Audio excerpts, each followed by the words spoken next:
আমি একদিন অসুস্থ হয়ে যাই, আর আমার স্বামী বোকার মতো তার মধ্যে কোনো রোমান্টিকতা, হাসি আমি কোনোদিন দেখিনি। আমি অসুস্থ হওয়ার পর আমাকে হাসপাতালে নেওয়া হয়। তারপর ডাক্তার সাহেব আমার সাথে গোপনে। বাকি কথাগুলো গল্পতেই বলছি। আমার স্বামী আমার থেকে বয়সে বেশ বড়। নিজেকে আমি তার সাথে কিছুতেই খাপ খাওয়াতে পারিনি। বোরিং একটা মানুষ। মিষ্টি করে কথা বলতে জানে না, ভালোবাসা বোঝে না। একজন আনরোমান্টিক মানুষের মধ্যে যে যে গুণ থাকা দরকার তার সবই আছে তার মধ্যে। বিয়ের পর থেকে এখনো কোথাও তার সাথে আমার ঘুরতে যাওয়া হয়নি। রাত বেরাতে জ্যোৎস্নার আলোতে কখনো একসাথে দেখা হয়নি। আমার খুব ইচ্ছা করত দুজন মিলে একসাথে কোথাও ঘুরতে যাব, রেস্টুরেন্টে খাবো। কিন্তু তার নাকি এসব ভালো লাগে না। জ্যোৎস্না হলে যদি বলি চলো ছাদে যেয়ে একটু জ্যোৎস্না দেখে আসি, সে বলে জানালা দিয়ে দেখো। এত রাতে ছাদে ভূত আছে। ঠ্যাং ধরে আকাশে নিয়ে নিচে ফেলে দেবে। কখনো কক্সবাজার যাইনি আমি। যদি বলি এবার অফিসের চাপ কমলে ছুটি নিয়ে চলো না একটু কক্সবাজার ঘুরে আসি, সে বলে পানি তো আমার বাড়ির সামনে বিলে আছে, ওখানে ডুব দিলেই তো হয়। জিনিস তো একই, সমুদ্রতেও পানি এখানেও পানি। শাড়ি পরলে আমাকে সুন্দর লাগে, অন্তত সবাই তাই বলে। অথচ বিয়ের পর থেকে আজ পর্যন্ত সে আমার প্রশংসা করা তো দূরে থাক, শাড়ি পরলে আমার দিক দুইবার ফিরেও তাকায় না। মুখ ভর্তি দাড়ি, আকর্ষণহীন একজন মানুষ। না বোঝো রোমান্টিকতা, না আছে কথায় মিষ্টতা। আমার বড় আশা ছিল কোনো হ্যান্ডসাম আমার জীবনে আসবে। কিন্তু তখন লজ্জায় মাথা নুয়ে যায় যখন আমার বান্ধবীরা আমাকে বলে হুজুরের বউ। আমি সাজগোজ খুব পছন্দ করতাম, দামি পারফিউম ইউজ করতাম। কিন্তু এখন আমার এসব সব মাটি হয়ে গেছে। আমার ক্লাসমেট সুমাইয়া আমার অন্তরঙ্গ বান্ধবী। তার বিয়ে হয়েছে এক কোটিপতির ছেলের সাথে।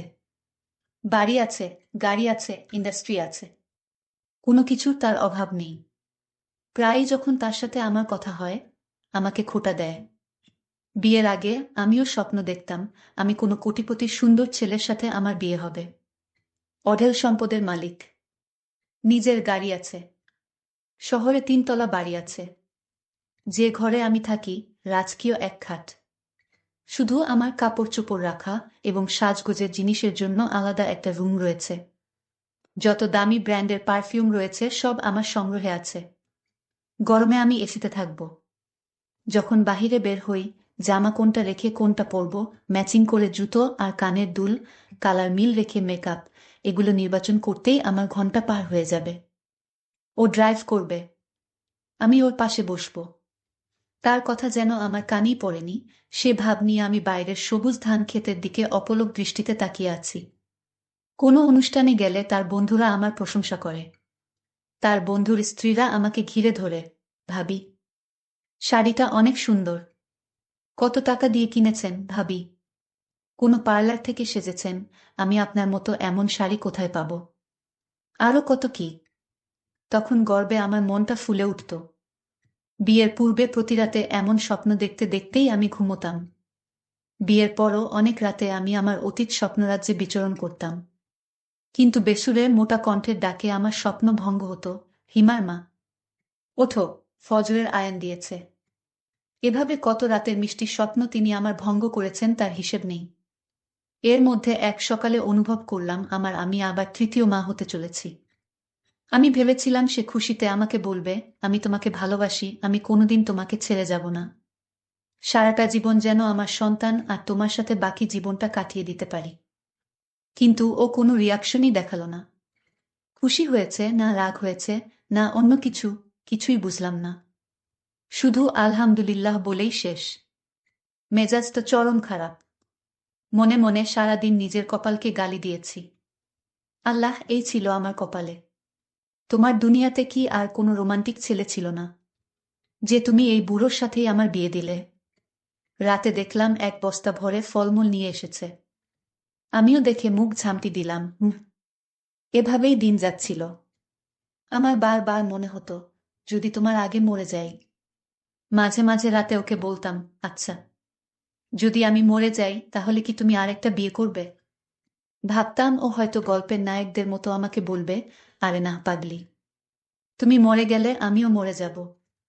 আর যদি বেঁচে থাকি, তাহলে সারা জীবন তোমার স্মৃতি নিয়ে থাকব। কিন্তু দেখা যেত তার কোনো রিয়াকশনই নেই, চুপ করে থাকত।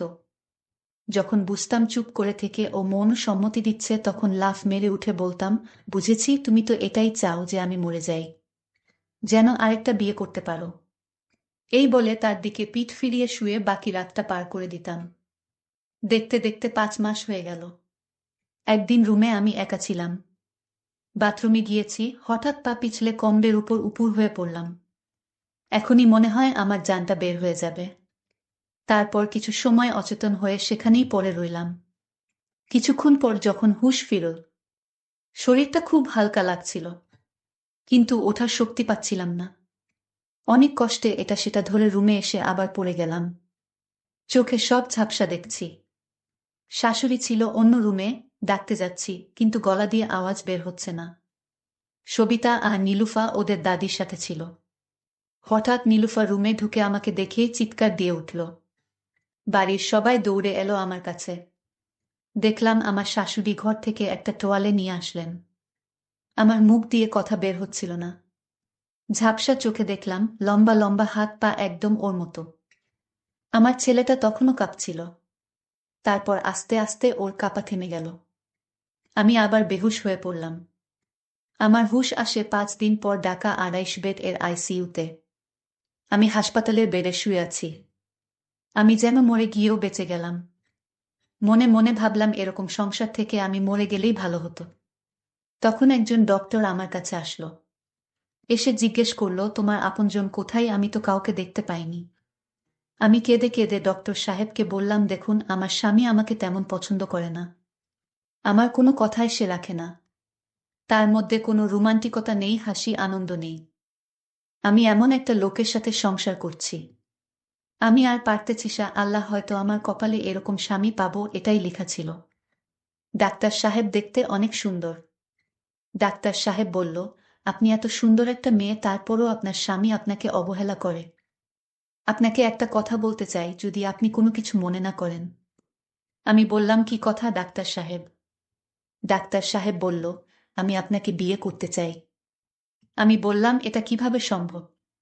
আমি একটা সাধারণ মেয়ে, আর আপনি একজন ডাক্তার, আপনার সাথে আমার বিয়ে, এটা আপনার বাবা মা মেনে নিবে? ডাক্তার বলল, সেটা আমি দেখব, আপনি রাজি থাকলে আমার মা বাবাকে আমি রাজি করাবো। আমি জানতাম না ডাক্তার সাহেব আমার মনের পরীক্ষা নিচ্ছে। আমি বললাম, আপনি ডাক্তার হতে পারেন, কিন্তু আপনাকে বিয়ে করা আমার পক্ষে সম্ভব না। কারণ আমি আমার স্বামীর ঘরে যেভাবে আছি সেইভাবে সারাটা জীবন কাটিয়ে দিতে চাই। কারণ মানুষের জীবনে বিয়ে একবারই হয়। ডাক্তার সাহেব বলল, তোমার স্বামীর কি আছে? একটা ভাঙাচোরা ঘর, নাই টাকা পয়সা, আর আমার কোনো কিছুর অভাব নেই। আপনি চাইলে আমাকে নিঃসন্দেহভাবে বিয়ে করতে পারেন। ডাক্তার সাহেব আর একটা কথাও বলবেন না। আমার স্বামী হয়তো আমাকে ভালোবাসে না, আমার প্রতি তেমন একটা দেখাশোনা করে না, তাতে কি হয়েছে? আমার স্বামী আমার কাছে মহান। ডাক্তার তখন চোখের পানি ছেড়ে বলল, সত্যি তুমি একজন সত্যিকারের নারী। আমি আসলে আপনাকে বিয়ে করতে চাইনি। আপনার মনটাকে পরীক্ষা করছিলাম যে আপনি আপনার স্বামীকে কতটা ভালোবাসেন। তারপর ডাক্তার সাহেব আমাকে এমন দৃশ্য দেখালো, সেটা দেখে আমি অবাক হয়ে যাই। ডক্টর সাহেব বলতে লাগলো, আপনি ভেবেছেন আপনি অপেক্ষা করছেন, কিন্তু কেউ আপনাকে দেখতে আসে না। আপনি ভেবেছেন আপনার স্বামী আপনাকে ভুলে গেছে। ভেবেছেন আপনার শ্বশুর বাড়ির কেউই আপনাকে দেখতে আসলো না হাসপাতালে। আপনি দুঃখে কষ্টে কান্না করছেন। ভেবেছেন এখন ওদের বাড়িতে নতুন বউ আনার আলোচনা চলছে। হয়তো সে পাত্রী তালাশে ব্যস্ত। আরও বিভিন্ন আজেবাজে চিন্তা আপনার মাথায় ঘুরপাক খেতে লাগল, তাই তো? তারপর দিন কেটে যায়, আপনাকে দেখতে কেউ আসে না। তারপর ডাক্তার সাহেব রাতে একজন ডিউটি নার্স চেঞ্জ করে একজন বয়স্ক মহিলাকে পাঠালেন। মহিলা নার্স এসে আমার মাথায় হাত দিয়ে বলেন, মা, আপনি ভালো আছেন? আমি মাথা নেড়ে সম্মতি জানাই। উনি বললেন, আপনাকে নিয়ে তো সবাই খুব ভয় পেয়ে গিয়েছিল। ডাক্তাররা আপনাকে অ্যাডমিট করতে চায়নি। সবাই বলছিল আপনি বড়জোর আর 3 ঘন্টার মতো বাঁচতে পারেন, তার বেশি না। আমি বললাম, কেন? উনি বললেন, আমার ডায়াবেটিস আর প্রেসার দুটোই নাকি অনেক বেশি হয়ে গিয়েছিল। শেষে ওর কাছ থেকে বন্ডসই নিয়ে তারপর আমাকে আইসিইউতে নেওয়া হয়। তিনি আমাকে বললেন, ওই লম্বা হুজুরটা মনে হয় আপনার স্বামী। লোকটা আপনার জন্য অনেক কষ্ট করেছে। আজ 4 দিন রাত 24 ঘন্টা হাসপাতালে পড়ে আছে। কোনো খাবার খাচ্ছে না, যেন পাগলের মতো হয়ে গেছে। আইসিইউর বারান্দায় সারাক্ষণ বসে থাকে, একবারের জন্যেও বাসায় যায়নি। নার্সের কথা শুনতে শুনতে আমার গলা ভারী হয়ে আসছিল। প্রচণ্ড এক আবেগ যেন আমার গলা চেপে ধরছিল। তিনি বলতে লাগলেন, আমরা তো সবাই হাল ছেড়ে দিয়েছিলাম, কিন্তু উনি একবারের জন্যেও হাল ছাড়েনি। যখন এখানে আপনাকে এনেছিল উনি খুব কান্নাকাটি করছিল। আমি মনে মনে ভাবছিলাম, এই লোকটি সত্যিই কি আমার জন্য কাঁদতে পারে। তিনি বলছিলেন, আমরা তো সবাই উনার কান্না দেখে অবাক হয়ে গিয়েছিলাম। আমি একপাশে মুখ ফিরিয়ে বললাম, তাও তো আমাকে একবার দেখতে এলো না। তখন সেই নার্স আমার বাম পাশের জানালার পর্দাটা সরিয়ে দিয়ে আমাকে হাত দিয়ে ইশারা করে বললেন, ওই যে দেখেন। দেখলাম বাইরে ও উস্কোখুস্কো চুলে জানালার দিকে তাকিয়ে দাঁড়িয়ে আছে।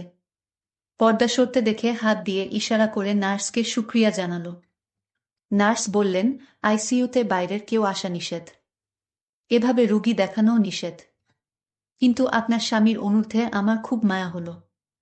আপনার স্বামী আমার পায়ে পড়ে বলল, প্লিজ আপনি আমার দূর থেকে দেখার সুযোগ করে দিন। একথা বলে কান্নাকাটি করছিলেন।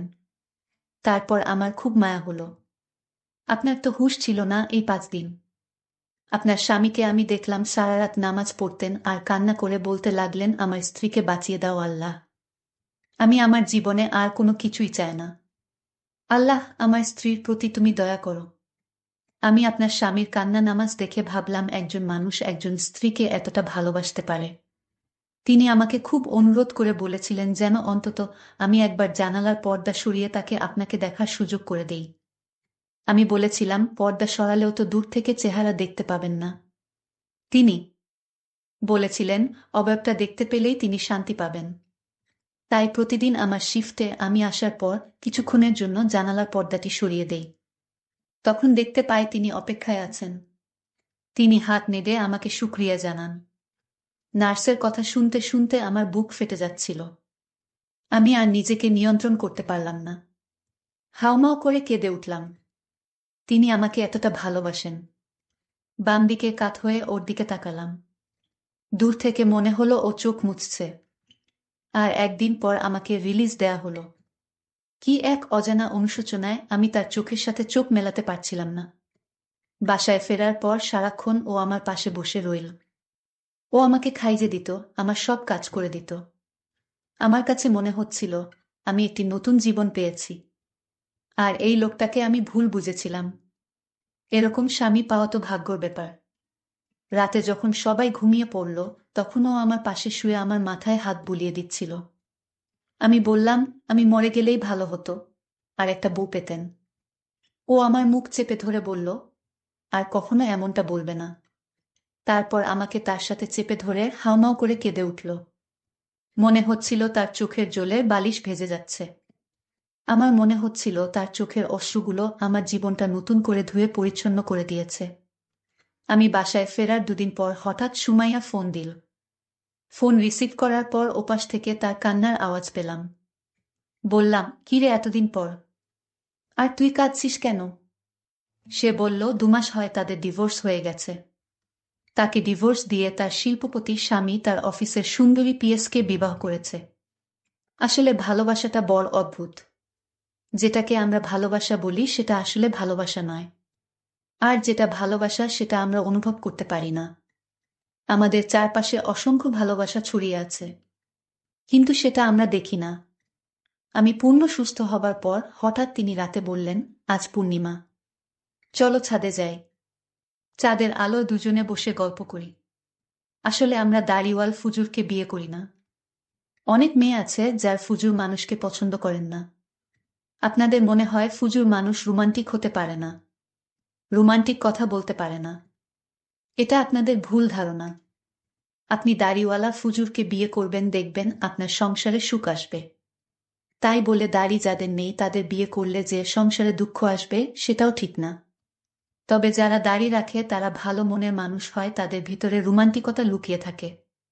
তাই আপনার স্বামী যেই হোক তাদের কখনো অবহেলা করবেন না। আজকের গল্পটি কেমন লাগলো তা অবশ্যই কমেন্ট করে জানাতে ভুলবেন না।